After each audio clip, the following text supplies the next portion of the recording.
Hello दोस्तों, आप सभी का स्वागत है मेरे यूट्यूब चैनल में। आज की कहानी है कैसा ये इश्क है, भाग 5। विहान बोला, तुम्हारा खून बहुत टेस्टी है बेबी। विहान की बात सुनकर रोशनी को डर लग रहा था। वो विहान के हाथ हटाने की कोशिश कर रही थी। विहान उसको झटके से अपनी तरफ घुमाया और एकदम उसको गोद में उठाकर रूम में लेकर आया और नीचे उतार दिया। विहान रोशनी को ऊपर से नीचे तक देखा, फिर कपबोर्ड से शर्ट निकालकर उसको देते हुए बोला, चेंज करो। रोशनी शर्ट देखकर बोली, मुझे ये कपड़े नहीं चाहिए। विहान बोला, तो क्या फटे हुए गीले ड्रेस में सोओगे तुम? रोशनी बोली, मैं अनिका से मंगा लूंगी, मुझे नहीं चाहिए तुम्हारी शर्ट। रोशनी इतना बोलकर जाने लगी। विहान गुस्से में उसकी बाजू पकड़कर जोर से खींचा। रोशनी का सर विहान के सीने में जोर से जा लगी। रोशनी सर सहलाते हुए बोली, पागल हो क्या तुम? ऐसे कौन खींचता है? राक्षस। विहान रोशनी की बाजू दबाते हुए बोला, अगर तुम्हें कपड़े पहनकर सोना है तो ये शर्ट पहनो, नहीं तो बिना कपड़ों के सो जाओ। Choice is your. रोशनी घूर कर विहान को शर्ट लेकर बाथरूम जाने लगी। तभी फिर से विहान ने उसका हाथ पकड़कर फिर से खींचा। रोशनी गुस्से में बोली, अब क्या हुआ?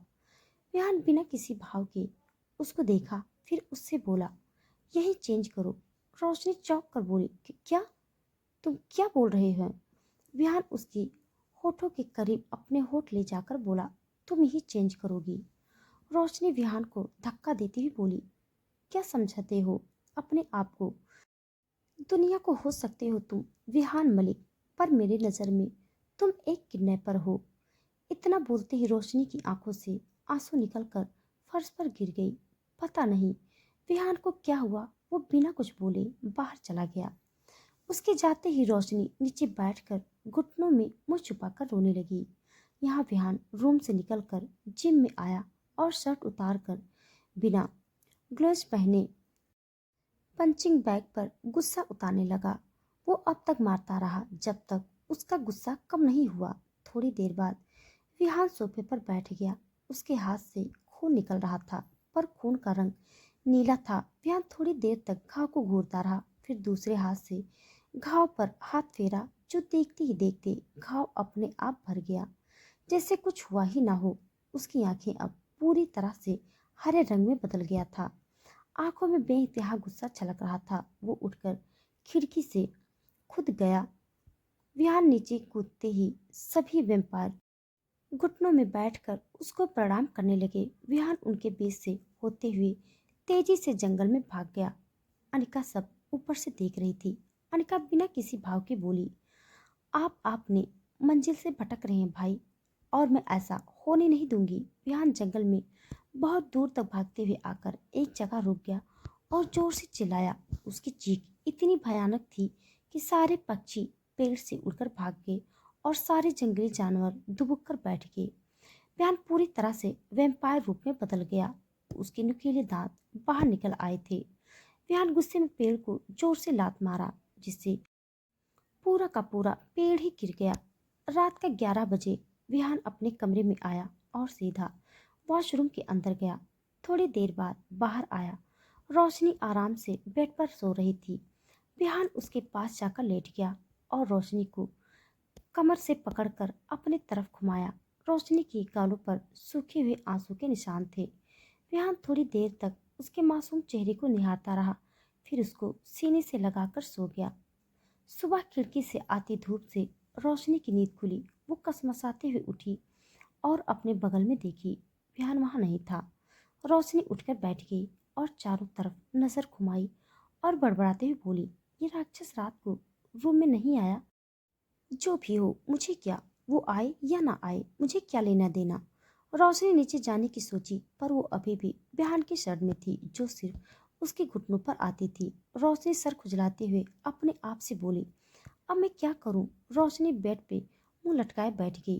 रोशनी सोच रही थी कि तभी विहान फोन में कुछ देखते हुए अंदर आया और रोशनी को देखकर उसकी तरफ चाटने लगा। रोशनी डरी हुई उसको देख रही थी। विहान रोशनी के ऊपर झुकने लगा, जिसे देखकर रोशनी पीछे की तरफ झुकने लगी। जैसे ही उनकी होठ टच होते हुए उससे पहले विहान ऊपर उठ गया और फाइल लेकर जाने लगा। रोशनी अभी भी शॉक में थी। फिर वो होश में आकर बोली, सुनो। विहान उसे इग्नोर करके आगे बढ़ा। तभी फिर से बोली, विहान। रोशनी के मुंह से अपना नाम सुनते ही विहान के बढ़ते कदम रुक गए और पीछे मुड़कर उसको देखने लगा। रोशनी अभी भी उसकी वाइट शर्ट में थी। उसकी गोरी टांगे साफ दिख रहा था। विहान दूसरी तरफ चेहरा कर लिया क्योंकि रोशनी को ऐसे देखकर उसका कंट्रोल नहीं हो रहा था। विहान कितनी मुश्किल से अपने आप को कंट्रोल किया था, सिर्फ वही जानता था। विहान सख्ती से पूछा, क्या है, बोलो। रोशनी मासूमियत से बोली, मेरे पास कपड़े नहीं हैं। विहान बिना किसी भाव के बोला, तो मैं क्या करूं? रोशनी उसकी तरफ कदम बढ़ाते हुए बोली, गुस्से में बोली, मैं क्या करूं मतलब? तुमने ही तो मुझे किडनैप किया है, अब मेरी ज़रूरत भी तुम ही पूरा करोगे। मुझे कपड़े चाहिए। विहान बोला, थोड़ी देर में मिल जाएगा। रोशनी बोली, सिर्फ कपड़े ही नहीं, और भी बहुत कुछ चाहिए। विहान चिढ़कर बोला, थोड़ी देर में सब तुम्हारे रूम में होगा। इतना बोलकर विहान रूम से बाहर गया। रोशनी मुंह बनाते हुए बोली, खड़ूस। विहान का नकल करते हुए, थोड़ी देर में मिल जाएगा, जैसे मुझ पर कोई एहसान कर रहा हो। वहीं दूसरी तरफ लक्ष्य रूम में रोशनी के बारे में सोच सोच कर रो रहा था। तभी दिव्या आकर बोली, ओए लक्ष्य, तू रो रहा है? लक्ष्य रोते हुए बोला, और मैं क्या करूं दिव्या, मेरी गलती की सजा मेरी बहन को मिल रही है और मैं कुछ कर भी नहीं पा रहा हूँ। दिव्या उसके कंधे पर हाथ रखकर बोली, तू टेंशन मत ले, रोशनी सही सलामत है। लक्ष्य बोला, क्या तुझे कैसे पता? दिव्या, उसने मुझे कॉल किया था। वो बोली कि वो जल्द से जल्द वहां से निकल कर आएगी। लक्ष्य खुशी से बोला, सच्ची? एक बार मेरी बहन घर आ जाए फिर मैं उसको सबसे बचाकर रखूंगा। दिव्या उसके सर पर चपत मारकर बोली, ये बुद्धि तुम में पहले से होता तो ये सब नहीं होता। लक्ष्य सर सहलाते हुए बोला, थोड़ा तो रिस्पेक्ट दे यार, मैं तुमसे बड़ा हूँ। दिव्या अपनी कमर पर हाथ रख के उसको घूरते हुए बोली, ये खाली खोपड़ी, क्या कहा तुमने? बड़े हो, कभी बड़े होने का जिम्मेदार निभाया है तूने? जब देखो पार्टी फ्रेंड्स यही करते आए हो। बेचारी रोशनी अपने स्टडीज के साथ घर भी संभालती आई है, अब तो थोड़ा सुधर जा। लक्ष्य इरिटेट होकर बोला, हाँ ठीक है, ज्यादा लेक्चर मत दे। दिव्या बैग से टिफिन निकाल कर देते हुए बोली, ये ले, कुछ खा ले। मुझे पता है तू कुछ खाया नहीं होगा क्योंकि तुझे कुछ बनाना ही नहीं आता। लक्ष्य टिफिन उसके हाथ से छीन कर खोलने लगा, पर दिव्या उसके हाथों से टिफिन फिर से ले ली। लक्ष्य मुंह बनाकर बोला, क्या हुआ, देना, भूख लगी है। दिव्या उसको ऊपर से नीचे तक देखकर बोली, तूने ब्रश किया? लक्ष्य दांत दिखाते हुए, ही नहीं। दिव्या पिलो उठाकर मारते हुए बोली, तुम्हारी खोपड़ी, चल जा ब्रश कर। लक्ष्य उठकर वॉशरूम में भागा और अंदर से बोला, चुड़ैल, जब देखो तब मारने के लिए दौड़ती है। दिव्या फ्लावर पॉट उठाकर बाथरूम का दरवाजा पीटते हुए बोली, क्या कहा तूने? चुड़ैल, बाहर आ बंदर, आज मैं तुम्हारी खोपड़ी फोड़ दूंगी। यहाँ इनका झगड़ा चालू है। अब हम रोशनी की तरफ जाते हैं। रोशनी रेडी होकर नीचे आई। वो शॉर्ट कुर्ती पहनी थी, बाल हमेशा की तरह खुले थे। रोशनी चलकर नीचे आई और देखा कि विहान नहीं था। रोशनी सुकून की सांस ली। करण खाना खा रहा था। उसकी नज़र रोशनी पर पड़ी और वो उसको आवाज़ दिया, रोशनी आइए, नाश्ता कीजिए। रोशनी चारों तरफ देखने लगी। उसको बहुत भूख लगी थी। वो कल से कुछ नहीं खाई थी, पर उसको विहान का डर सता रहा था, कहीं वो फिर से उसके खाने में मिर्ची न डाल दे। करण उसको आश्वासन देते हुए बोला, रोशनी डरो मत, विहान नहीं है, आओ। रोशनी धीरे धीरे चलकर अनिका के पास बैठ गई। अनिका रोशनी से बोली, रोशनी जी, डरने की कोई जरूरत नहीं है, भाई नहीं है घर में, आप आराम से नाश्ता कीजिए। रोशनी सर हिला दी और प्लेट में खाना लेकर खाने लगी। अनिका बार बार करण को देख रही थी, जो उसकी तरफ देख भी नहीं रहा था। करण नाश्ता करके उठ के बाहर चला गया। जीवन अनिका से पूछा, अनु, क्या तुम और भाई के बीच झगड़ा हुआ है? अनिका बोली, हाँ भाई। जीवन बोला, हाँ, तभी तो मैं देखा कि भाई सुबह से मुंह फुलाए हुए क्यों घूम रहे हैं। अनिका बोली, भाई, आप करण भाई को जानते हैं ना, थोड़ी देर में बस वो खुद मेरे पास आएंगे, देखना। जीवन मुस्कुराकर, हाँ, थोड़ी देर बस। जीवन भी अपने का लिए निकल गया। अनिका हॉल में बैठ गई। रोशनी अनिका के बगल में बैठते हुए, अनु, अनिका बोली। जी बोलिए रोशनी जी। रोशनी बोली, क्या मैं अपनी दोस्त को कॉल कर सकती हूँ प्लीज? अनिका मुस्कुराकर, लीजिए, पर जल्दी। रोशनी खुशी से फोन लेते हुए, थैंक यू। रोशनी अनिका से थोड़ी दूर आकर दिव्या को फोन लगा दी। दिव्या स्कूटी से जा रही थी। कॉल आते ही वो जैसे तैसे करके फोन उठाई और हेलमेट के अंदर रख दी। दिव्या, हेलो। रोशनी खुशी से बोली, दिव्या, मैं रोशनी। दिव्या खुश होकर, तू कैसी है रोशनी? मैं ठीक हूँ, तू कैसी है? दिव्या बोली, मैं तो ठीक हूँ। तू अभी तुम्हारे बंदर भाई को नाश्ता देकर आ रही हूँ। रोशनी बोली, अच्छा हुआ भाई को। दिव्या टोकती हुई बोली, हाँ हाँ पता है, उस बंदर को कुछ बनाना नहीं आता। रोशनी कुछ बोलती उससे पहले फोन कट गई। रोशनी, हेलो हेलो। दिव्या, दूसरी तरफ दिव्या स्कूटी के साथ नीचे गिर गई थी। दिव्या कराहते हुए, आह मम्मी। तभी एक ब्लैक मर्सिडीज से बाहर निकलकर आया जिसने दिव्या की गाड़ी ठोका था। Are you okay? करण परेशान होकर पूछा। हाँ दोस्तों, ये कोई और नहीं करण था जो दिव्या की तरह फोन में बात करते हुए ड्राइव कर रहा था। दिव्या व्यंग तरीके से बोली, हाँ देखो, मैं डांस कर रही हूँ, तुम्हारी खोपड़ी दिखाई नहीं देता क्या? करण शांति से बोला, देखो मेरी गलती है, मैं एक्सेप्ट करता हूँ, चलो तुम्हें हॉस्पिटल लेकर चलता हूँ। दिव्या बोली, कोई ज़रूरत नहीं है, मैं चली जाऊंगी, तुम जाओ आंखों के डॉक्टर के पास, आंखें ठीक करा लो। इतना बोलकर दिव्या उठने लगी, पर उसके पैर में जोर से दर्द उठा। वो फिर से बैठ गई। दिव्या दर्द से कराहते हुए, आउच। करण अपनी माथा सहलाते हुए फिर बिना सोचे समझे उसको गोद में उठा लिया। दिव्या चौंक कर बोली, ये क्या कर रहे हो? उतारो मुझे। करण गुस्सा होकर बोला, चुप। एक शब्द भी बोली तो मुंह सिल दूंगा। दिव्या गुस्से दिखाकर बोली, मेरे मुंह सिलोगे, मैं तुम्हारी सब कुछ सिल दूंगी, नीचे उतारो मुझे। करण बिना उसकी बात और ध्यान दिए उसको कार में बिठाकर हॉस्पिटल की तरफ गाड़ी मोड़ दिया। यहाँ रोशनी मुंह लटकाकर फोन अनिका को दे दिया और बोली, थैंक्स अनिका। रोशनी की उदासी चेहरा देखकर बोली, क्या हुआ रोशनी? रोशनी बोली, वो दिव्या की फ़ोन बंद आ रही है। अनिका मुस्कुराकर बोली, इतनी सी बात, बाद में फ़ोन कर लीजिए, उनको मेरे नंबर पता होगा तो वो खुद आपको कॉल करेंगी। रोशनी हाँ में सर हिलाकर रूम में चली गई। रोशनी रूम में आकर ध्यान से रूम को देखने लगी। विहान की एक भी फोटो रूम में नहीं था और पूरा कमरे का रंग काला था। रोशनी सेल्फ से बुक उठाकर देखने लगी। रोशनी अजीब मुंह बनाते हुए बोली, बुक भी काली, ये जानवरों का बुक पढ़ता है, कैसा इंसान है ये? तभी रोशनी के कान में विहान की आवाज सुनाई दिया जो कह रहा था, इंसान नहीं जानवर।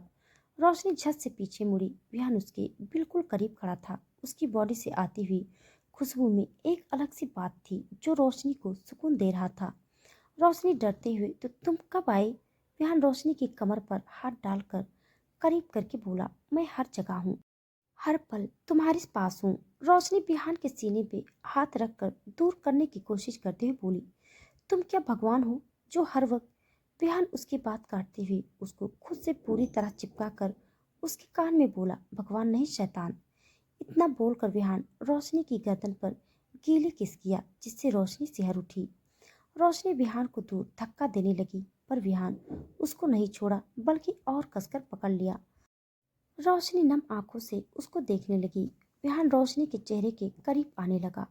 रोशनी अपनी आंखें बंद कर ली। विहान के चेहरे पर डेविल स्माइल आ गई। वो उसको गाल पर किस करने लगा। रोशनी को कुछ ना करते हुए देखकर विहान उसका चेहरा देखा। उसकी आंखों के कोनों में आंसू बह रहे थे। विहान उसकी आंसू पोंछकर बोला, आंखें खोलो। रोशनी धीरे से आंखें खोली पर विहान को नहीं देखी। विहान उसकी चिन पकड़कर ऊपर उठाया और अपनी तरफ देखने को मजबूर कर दिया। विहान रोशनी से बोला, उससे दूर भागने की कोशिश मत करो, तुम चाहो या ना चाहो तुम्हें यही रहना है इसी काली दुनिया में। रोशनी कुछ नहीं बोली, वो बस सर झुकाकर खड़ी रही। विहान उसके होठों की तरफ बढ़ने लगा। दूसरी तरफ डॉक्टर दिव्या के पैर को चेक कर रहे थे। करण वहीं हाथ बांधे खड़ा था।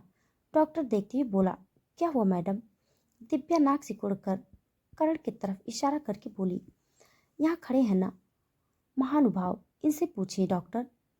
करण को देखा जो उसको खुरी जा रहा था। फिर डॉक्टर डरते हुए उसके ऊपर से नजर हटाकर अपने काम में लग गया। थोड़ी देर बाद डॉक्टर का ट्रीटमेंट पूरा हुआ और डॉक्टर बोले सीरियस इंजर नहीं हुआ है, बस थोड़ा दिन रेस्ट कीजिए, ठीक हो जाएगा। दिव्या अपनी अंदाज में बोली, अगर मैं रेस्ट करूंगी तो काम कौन करेगा? घर का काम तू करेगा, खर्चा तू संभालेगा। बड़ा आया, ऐसी कोई दवाई लगाओ जिससे जल्दी मेरी ठीक हो जाए। करण मुंह खोले हैरानी से दिव्या को देख रहा था। डॉक्टर का भी वही हाल था। दिव्या उठने की कोशिश करने लगी, पर जैसे ही वो अपनी पैर जमीन पर रखी दर्द की वजह से गिरने लगी। पर इससे पहले वो गिरती, करण ने उसको पकड़ लिया और गोद में उठाकर बाहर ले जाने लगा। दिव्या उसके कंधे पर मारते हुए बोली, छोड़ो मुझे, नीचे उतारो।